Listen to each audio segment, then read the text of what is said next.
bands of steel clamped around my wrists and ankles, dragging at the smallest movements I tried to make. The matching band around my neck strangled every breath I took. Chains strung between the fetters, binding me in captivity, their every jangle and clank seeming to scream in my ears.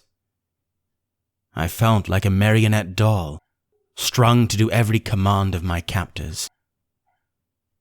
They said I had sinned against the High King, a ruler I had never seen, never known, had no desire to know. Everything I had heard said that he was a stern, demanding king.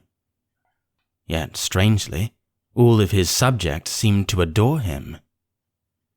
By the treachery of my own people, I had been betrayed and placed in the hands of my enemy, my born enemy, whose kingdom I dwelt in, whose laws I had rebelled against since my youth.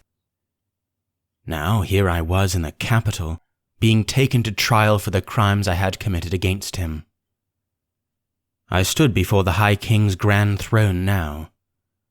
Even the grandest parts of Vertern, the country in which I dwelt, looked shabby in comparison to the lowliest structure in this capital. I chafed at my chains. If he is truly such a great king, then why does not Vertern look like this? Selfish pig. Make us bow the knee so he can live like this, while we live in the dirt and nearly starve to death? How evil is this king? I am glad I've never obeyed any of his rules, that I have never bowed the knee to his summons. Even now I refuse to bend my knee to one so evil. Who are you? Wouldn't you like to know? I scoffed. He drew a short sigh and looked at me with a strange look in his eyes that reminded me of someone in pain. Are you not Corwin, Princess of Vertern, born 18 years ago on the 12th day of the 5th month? My jaw dropped slightly at his knowledge of me. Yes, I answered, in my dumbfounded state too befuddled to deny my identity. Very well. What do you have to say for yourself? Let me go! I do not belong here. You do not? He asked with a quirked eyebrow. Do you not live on the plains of Aramda? Aye. That is in the kingdom of Saram, is it not? Aye. Then you are one of my subjects, are you not? I've never bowed the knee to you, nor sworn to you my fealty. Indeed, the city of Vertern has turned against me. Your plains suffer for want of care. You have cursed our city.